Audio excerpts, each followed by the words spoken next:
Juízes, capítulo 8, versículo de número 22.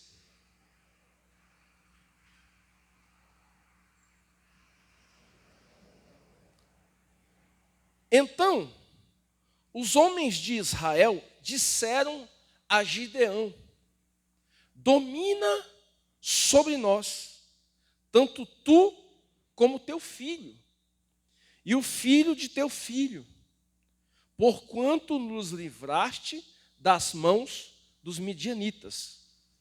Porém, Gideão lhes disse: sobre vós eu não dominarei, nem tampouco meu filho sobre vós dominará. O Senhor sobre vós dominará. Então, veja bem, aparentemente, parece aqui que Gideão está sendo um homem de Deus. Os homens pediram para que Gideão dominasse sobre eles. E Gideão foi o escolhido de Deus. Foi o escolhido de Deus para livrar o povo de Israel das mãos dos midianitas. Gideão, com 300 homens, livrou o povo de Israel das mãos dos midianitas, porque foi um homem escolhido por Deus, mas quando os homens quiseram constituir ele rei, Gideão não aceitou, ele não quis. E ele disse: não, eu não vou dominar sobre vocês, o Senhor domine sobre vocês. Aparentemente, parece que Gideão está sendo de Deus, né? Assim como muitas pessoas dentro da igreja fazem coisas que parecem ser de Deus, mas não são. Muitas pessoas dentro da igreja estão se omitindo ao compromisso ao qual Deus chamou, ao compromisso ao qual Deus constituiu, ao compromisso ao qual Deus ungiu. Esses dias, eu até ouvi uma coisa que me chamou muita atenção. Eu estava vendo a respeito sobre teologia, e aí teve um vídeo que eu assisti. Esse vídeo falava quais eram, o que nós devemos observar antes de se inscrever numa faculdade de teologia. O que nós precisamos observar? E esse pregador não, professor, na verdade, ele disse assim: primeira coisa que você tem que observar quando você for querer fazer um curso de teologia, qual é o objetivo desse curso? Você quer fazer o curso para quê? Você quer fazer o curso de teologia para ser um pastor? Então, se a motivação é essa, é uma motivação errada. Porque o ministério pastoral, ele não é por graduação, ele é por chamamento, ele é por convocação, ele é por vocação. O ministério do Senhor Jesus é por vocação e não por graduação. Não é porque eu fiz uma faculdade teológica, agora eu sou, bacharel em teologia, pronto, eu estou apto a ser um pregador da palavra. Não. Porque a faculdade, o ministério pastoral não é graduação, é vocação. Agora, é claro, uma pessoa que tem a vocação e ela se encontra no altar, um curso de teologia para ela vai acrescentar. Vai ou não vai? Certo? Por que eu estou falando isso? Porque Gideão, ele podia não ser um homem graduado. Ele poderia não ser um homem do qual as pessoas olhassem e dissessem: não, esse aí é homem de Deus. Mas ele tinha a vocação. Ele foi chamado por Deus para dominar sobre o povo de Israel. Ele foi chamado para ser mais um Moisés na vida do povo de Israel. Ele foi chamado para ser mais um Abraão, para ser mais um Davi, um homem na fé. Mas quando Os homens chegaram para ele pedindo para ele que ele dominasse. Ele não, ele se negou. Ele não quis assumir o ministério que Deus entregou nas mãos dele. Todas as vezes que o homem de Deus, ele abre mão de algo, quando eu digo homem de Deus, eu também estou me referindo à mulher de Deus, certo? Então, quando o homem, a mulher de Deus, abre mão daquilo que Deus entregou para a pessoa, aí você tem dois problemas.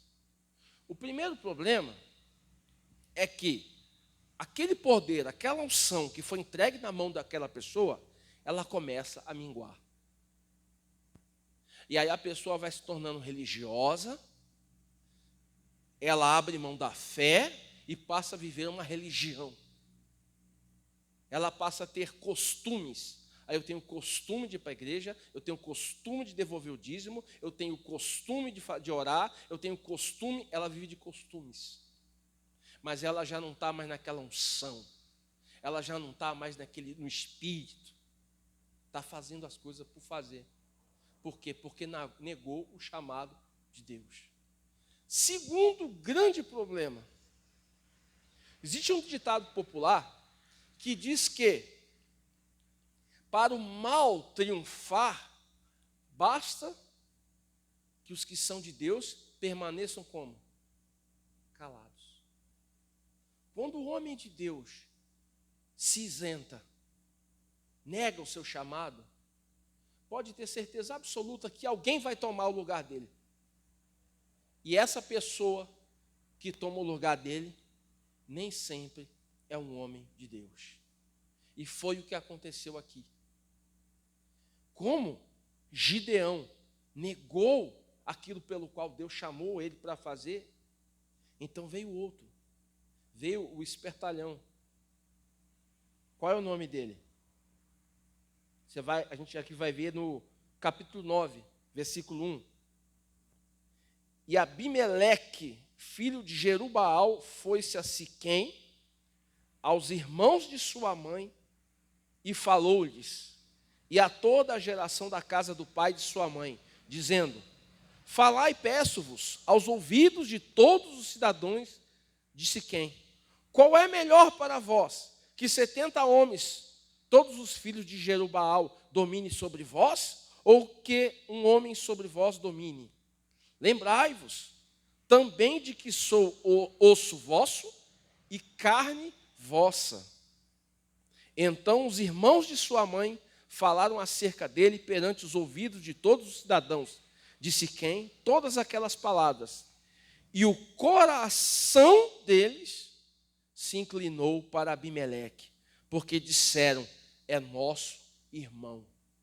Então Abimeleque, que era um dos filhos de Gideão, se aproveitou da situação. Abimeleque não era um chamado de Deus, mas ele aproveitou a omissão do pai para assumir o trono.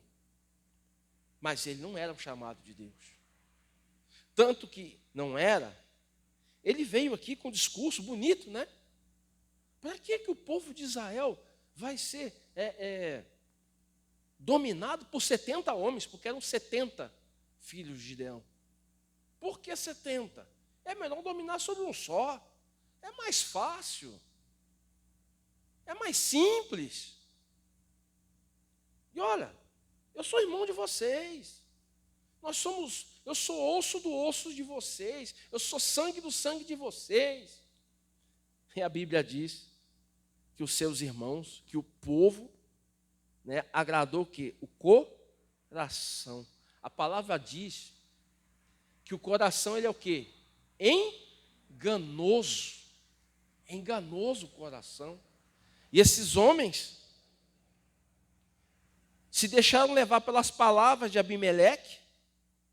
E a Bíblia diz lá no versículo 4, né, no versículo 3, que o coração deles se inclinou para Abimeleque. Irmãos, Abimeleque, assim que assumiu o trono, você sabe qual foi a primeira coisa que ele fez? Ele se juntou, ele alugou, na verdade, homens, pessoas, para matar os próprios irmãos. E ele matou 69 irmãos. Talvez para não correr o risco de outra pessoa assumir o trono. Apenas um homem escapou. O nome dele era Jotão. Esse homem foi o único que escapou. Todos os 69 irmãos morreram ao fio da espada. Porque Abimeleque assumiu o trono de Israel e não seu pai Gideão. Gideão que salvou o povo de Israel da mão dos midianitas. Por causa da omissão de Gideão, Abimeleque assumiu o trono e começou a fazer maldade. Aí Jotão, lá no versículo 7, capítulo 9, versículo 7, diz assim: e dizendo o Jotão, foi este e pôs-se no cume do monte Gerizim, e levantou a sua voz e clamou e disse-lhe: ouve-me a mim, cidadãos de Siquém, e Deus vos ouvirá a vós. Primeira lição que a gente tem aqui agora, por meio de Jotão: é necessário que o povo de Deus ouça o profeta para que Deus venha ouvir o povo. Por que muitas vezes eu oro e minhas orações não são respondidas? Parece que Deus não está ouvindo a minha oração. Por quê? Porque talvez essa pessoa não está ouvindo a voz do profeta. Então Jotão diz: ouçam a minha voz para que Deus venha ouvir a voz de vocês. Aí ele começa a contar uma parábola, e é nessa parábola aqui que eu quero aprofundar o estudo. Versículo 8: foram uma vez as árvores a ungir para si um rei, e disseram à oliveira: reina tu sobre nós. Porém a oliveira lhes disse: deixaria eu a minha gordura, que Deus e os homens em mim prezam, e iria alabutar sobre as árvores? Então disseram as árvores à figueira: vem tu e reina sobre nós. Porém a figueira lhes disse: deixaria eu a minha doçura, o meu bom fruto, e iria labutar sobre as árvores? Então disseram as árvores à videira: vem tu e reina sobre nós. Porém a videira lhes disse: deixaria eu o meu mosto, que alegra a Deus e aos homens, e iria labutar sobre as árvores? Veja bem, Jotão está contando uma parábola aqui, e ele fala que os homens chegaram à figueira e pediram: figueira, é uma parábola, né? Reina sobre nós. E a figueira não quis. Eu não quero por quê? A oliveira, desculpa. Por que a oliveira? Porque eu vou deixar eu e a minha gordura, ou seja, eu vou deixar a minha prosperidade. A gordura simboliza, né, a prosperidade, que a gordura vem do animal, né? E naquela época, quem tinha muitos animais eram pessoas prósperas. Deixaria eu a minha gordura? Eu vou deixar aqui minha vida maravilhosa, minha vida boa? Vou sair da minha zona de conforto para reinar sobre outras árvores? Eu não. Eu não. E aí, esses homens chegaram para a figueira. E a figueira do mesmo jeito. Eu deixaria a minha doçura, a minha paz, a minha tranquilidade? Eu vou ter dor de cabeça dominando sobre outras pessoas? Não, não quero dor de cabeça para a minha vida, não. Eu quero a paz e tranquilidade. E depois a videira. E a videira disse: deixaria eu o meu mosto, que alegra a Deus e os homens. A videira aqui, ela estava preocupada em agradar quem? Aos outros, né? Porque ela está dizendo aqui que o mosto dela alegrava a Deus, entre aspas, né? E aos homens. Ela estava preocupada em agradar os outros. Essa parábola aqui mostra o que acontece quando pessoas que são chamadas por Deus para fazer algo se recusam a obedecer a Deus. As 3 árvores aqui simbolizam 3 pessoas que recusaram seu ministério. E como nenhuma das 3 árvores aceitaram, então veio uma 4ª, lá no versículo 14. Então todas as árvores disseram ao espinheiro: vem tu e reina sobre nós. E disse o espinheiro às árvores: se na verdade me ungis rei sobre vós, vinde e confiai-vos debaixo da minha sombra. Mas se não, saia fogo do espinheiro que consuma os cedros do Líbano. Então, aí ele completa dizendo no versículo 16, Jotão: agora, pois, se é que em verdade e sinceridade procedestes, fazendo rei Abimeleque, e se bem fizestes para com Jerubaal e para com a sua casa, e se com ele usaste conforme o merecimento das suas mãos, porque meu pai pelejou por vós e desprezou a sua vida, e vos livrou da mão dos midianitas. Né? Esse Jerubaal aqui é o próprio Gideão, tá? Porém vós hoje vos levantaste contra a casa de meu pai, e mataste a seus filhos, 70 homens, sobre uma pedra, e a Abimeleque, filho da sua serva, fizeste reinar sobre os cidadãos de Siquém, porque é vosso irmão. Então, Jotão estava dizendo aqui que o povo tinha colocado Abimeleque constituído rei. E Abimeleque foi um homem que trouxe desgraça, sofrimento e dor. O que isso tem a ver com a gente? O que isso tem a ver com a gente? Talvez você deve estar pensando: aonde é que foi que eu errei? Né? O que foi que eu não assumi? Mas existe uma outra questão aqui dentro. Dentro de cada um de nós, existem várias árvores. Existe a árvore da prosperidade. Ela se regozija quando há prosperidade. E quando eu falo prosperidade, eu não falo riqueza. Eu falo a satisfação do ego. Né? No livro de Apocalipse, existe uma igreja que Deus diz que eles falam que eles são ricos, né? Nós somos ricos, temos de tudo, não precisamos de nada. E aí Deus diz: tu que és pobre, cego e nu. Eles viviam numa prosperidade, e eu volto a dizer, às vezes a prosperidade não significa riqueza, significa uma vida estabilizada, onde você não precisa de nada, onde você já tem comida na mesa, você não passa necessidade. O coração acomoda com aquela situação, de forma que você não sente aquela necessidade de lutar por algo maior. E isso é perigoso, por quê? Porque Deus nos dá um ministério, não é para nós mesmos.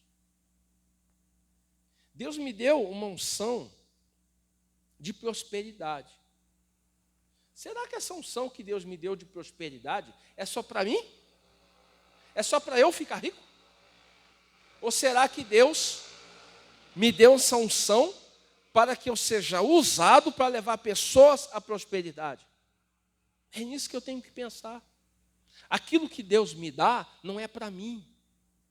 Mas muitas vezes Deus nos dá um ministério, nos dá algo, e nós, na árvore do nosso coração, a gente se nega, porque não quer sair da zona de conforto, porque não quer largar o pecado, porque não quer abrir mão do orgulho, porque não quer, muitas vezes, mudar aquele jeito de ser, aquilo que nos atrapalha de ser um servo nas mãos de Deus. Nós precisamos tirar todos os empecilhos, tudo aquilo que nos atrapalha servir a Deus.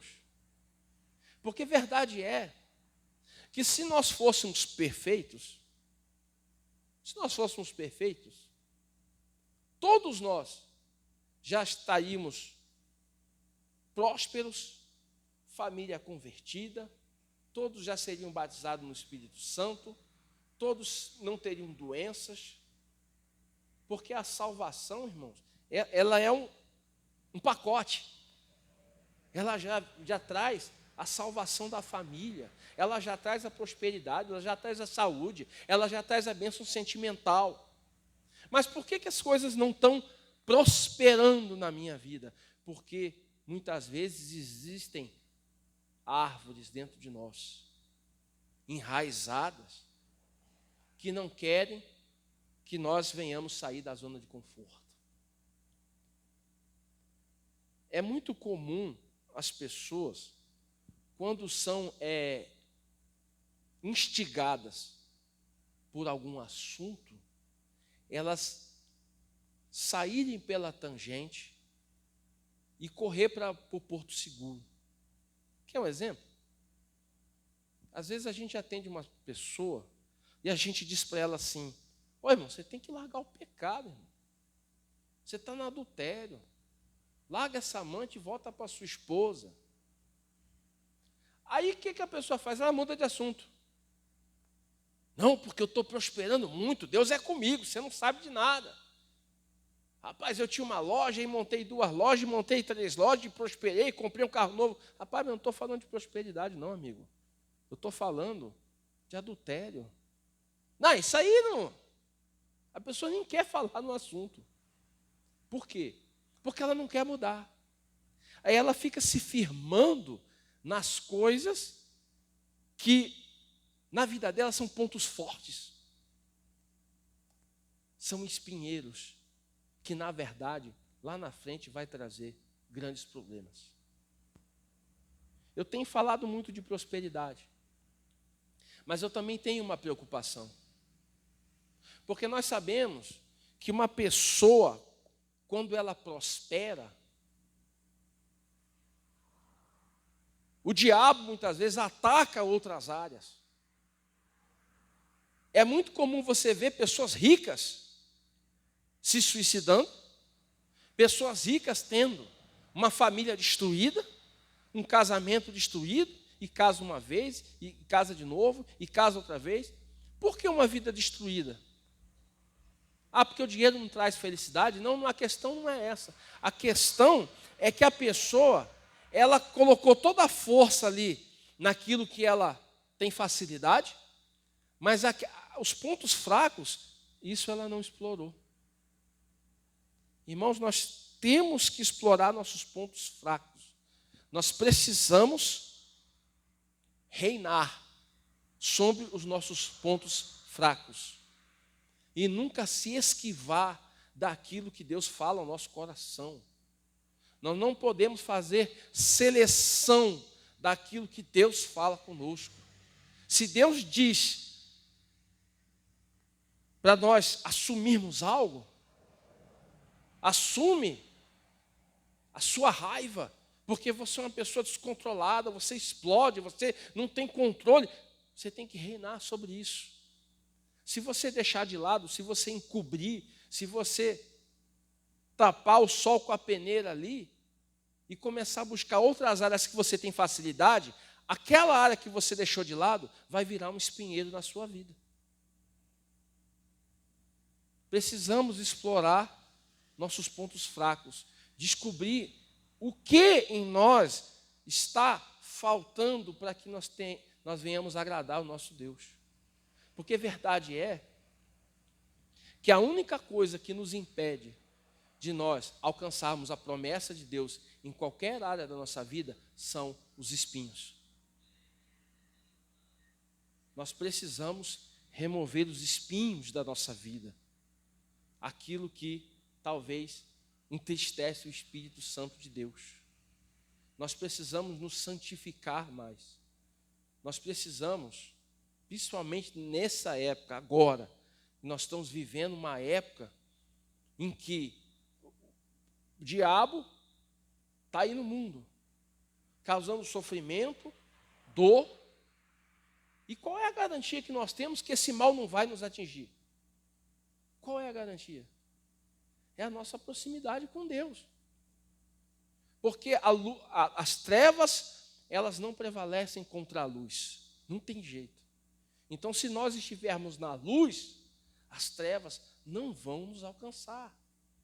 Pode passar na televisão que morreu 1 milhão, que morreu 2 milhões, que morreu 3 milhões. Inclusive, eu não sei se vocês estão lembrados, mas eu já preguei nesse altar aqui. Vocês vão se lembrar disso. Eu disse, você já pensou num cenário em que estão 1.000 caídos ao teu lado e 10.000 à tua direita e você não ser atingido? Você lembra disso? Lembra? Eu preguei isso uma vez. Porque a gente sempre olha esse versículo, né, para o nosso lado, né? Opa, eu não vou ser atingido. Mas você já parou para pensar num cenário de 11.000 pessoas caídas e só você de pé? Será que Deus não está te chamando para você salvar essas 11.000 pessoas? Nós não podemos nos regozijar pelo fato de que as pessoas lá fora estão sofrendo, mas eu me livrei. Eu continuo de pé. Aquele que está de pé, tome cuidado que não caia. Deus está nos chamando para nós assumirmos o nosso ministério, porque cada um de nós tem um ministério, para nós assumirmos o nosso ministério e ser usado por Deus para levantar essas 11.000 pessoas. Nós ficamos de pé, não foi à toa, nós ficamos de pé por alguma razão, por algum motivo, nós não somos melhores do que essas 11.000 pessoas. Nós ficamos de pé porque Deus nos ungiu, nos iluminou, nos deu uma unção para que nós venhamos estender a mão para essas 11.000 pessoas e levantar elas. Se nós que ficarmos de pé, chegarmos e fizermos como essas árvores, e disser, não, eu estou aqui na minha casa, sossegado, né? Estou bem, tem comida em casa, tem internet, tem TV a cabo, né? Eu vou lá lidar com o povo, Covid-19, passar essa doença para mim. Não, irmãos, nós não podemos viver pelo medo, nós não podemos viver se esquivar das coisas. E tem pessoas, inclusive, que arrumam desculpa, né? Desculpas. Eu vou citar um exemplo aqui, só para você ter uma ideia. No trabalho, está havendo, nas empresas, né, está havendo uma preocupação com relação às pessoas que trabalham. Pessoas que estão no grupo de risco, né, são idosos, né, e pessoas de todas as idades que têm alguma doença. Essas pessoas do grupo de risco, elas estão sendo afastadas do trabalho para não se infectarem com Covid-19. Certo? Ok. Amém, tem que fazer isso mesmo. Mas você acredita que tem pessoas que estão se aproveitando dessa situação para não trabalhar? Então,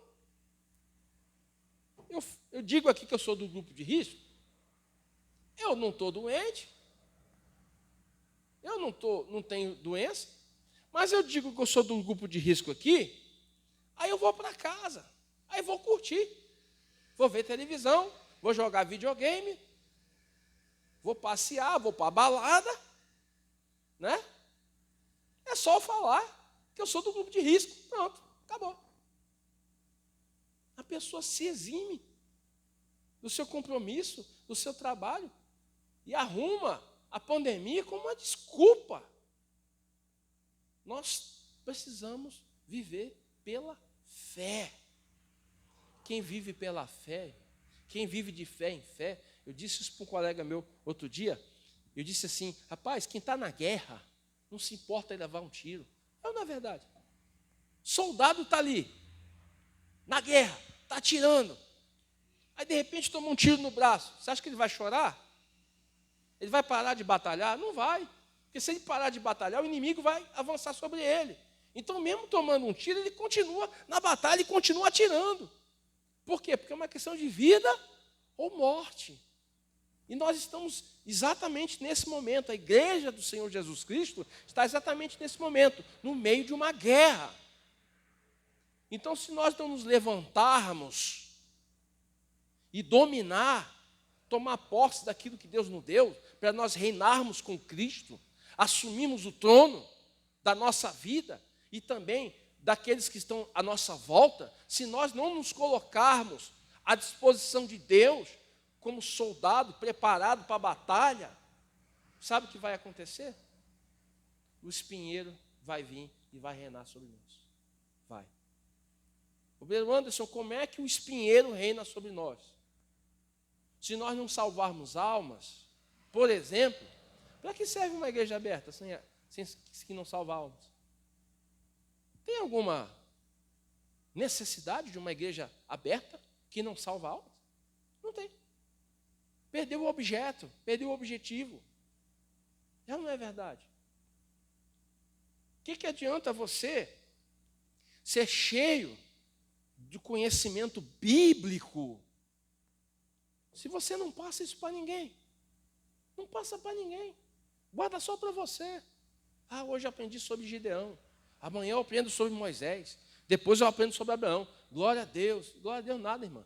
Pega essa palavra e vai passar para outro que está precisando dela. As nossas orações. Será que estamos orando pelos outros? Ou só temos orado por nós? Ou seja, é uma série de coisas que nós precisamos dominar, precisamos assumir. Entender que nós somos, é sério isso, que nós somos sacerdotes de Cristo, que nós somos embaixadores de Cristo, que nós fomos chamados para ser luz nesse mundo, que nós fomos chamados para ser representantes do céu aqui na terra.